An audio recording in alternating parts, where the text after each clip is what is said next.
যোগমায়া দেবী কলেজের এই করিডোর সবার অলক্ষ্যে এখানেই বাড়ছিল ভবিষ্যতের বাংলা। বাকিরা যখন আর পাঁচটা সাদামাটা ভাবনা চিন্তার চার দেওয়ালে সীমাবদ্ধ ছিলেন, তখনই কিছুটা ব্যতিক্রমী পথ চলা শুরু মমতা বন্দ্যোপাধ্যায়। ঢুকে পড়লেন রাজনীতির পথে। আদর্শ ইন্দিরা গান্ধী, মাথার উপর স্নেহের হাত প্রণব মুখোপাধ্যায়। সময়টা 7-এর দশক। সময়টা 7-এর দশক। তারপর কলকাতা বিশ্ববিদ্যালয় থেকে ইসলামিক ইতিহাসে এমএ এবং যোগেশচন্দ্র চৌধুরী কলেজ থেকে আইনের পাঠ নেওয়ার সঙ্গে সমান্তরালভাবে চলল রাজনীতি। সংসার চালাতে কিছুদিন একটি প্রাইমারি স্কুলে শিক্ষকতাও করেন মমতা।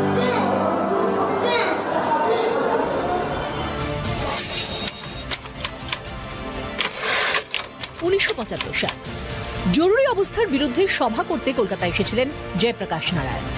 জিপির কনভয় আটকে দিয়েছিলেন যিনি, সেই মমতা তখন মাত্র 20 বছরের তরুণী। নজর কাড়ার সেই শুরু হলেন রাজ্য মহিলা কংগ্রেসের সাধারণ সম্পাদক।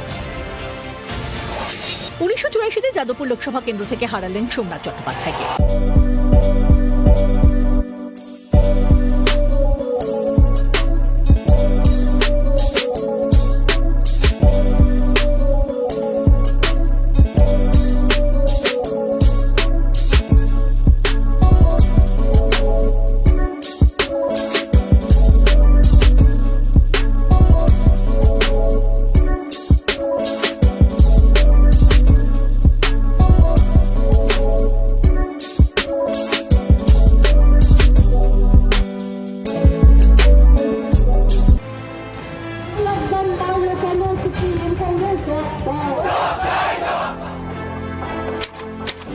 সালে নরসিমা রাও মন্ত্রিসভার প্রথম কেন্দ্রীয় মন্ত্রী হন মমতা।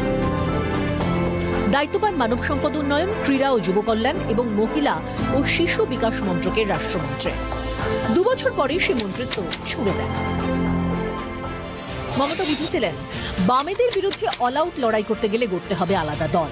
সেই ভাবনাতেই জন্ম নিল অল ইন্ডিয়া তৃণমূল কংগ্রেস 1997 সালে।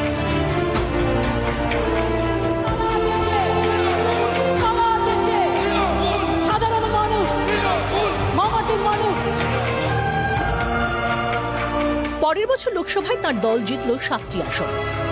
1999 সালে এনডিএর জোটে সামিল হন। পুরস্কার হিসেবে পেলেন রেল মন্ত্রকের দায়িত্ব। কিন্তু 2 বছরের মধ্যে এনডিএর সঙ্গে ছাড়েন মমতা। তারপর 2009-এ ইউপিএ সরকারে আবার রেল মন্ত্রক পেয়েছিলেন তিনি। চালু করেছিলেন দুরন্ত এক্সপ্রেসের মতো নন স্টপ ট্রেন।